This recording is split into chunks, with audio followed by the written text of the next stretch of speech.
When the postseason began, I don't know how many people would have thought that the Ottawa Senators would push the Penguins or any team to a Game 7 in the Eastern Conference Final. What can you say, and what was the big takeaway for the Senators in this postseason? I think at the beginning of the year, if you think about it, I think most Canadian, out of the Canadian teams, they were probably ranked fourth, so they weren't very highly thought of about at the beginning of the year. But the way that this team played, when we talk about being resilient, it's one thing to be resilient through injuries and on the ice, but this team had to go through some off-ice issues as well.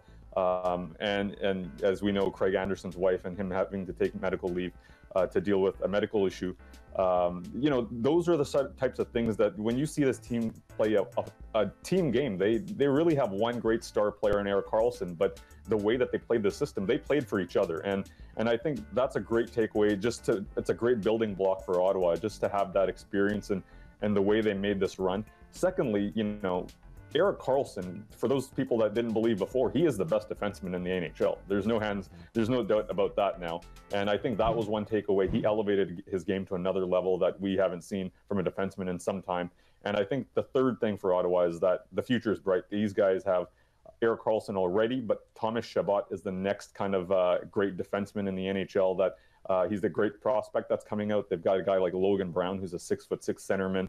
They've got Colin White, who made a brief appearance in the playoffs. So it's what they have now, but they've also got a great stable of young players coming out as well.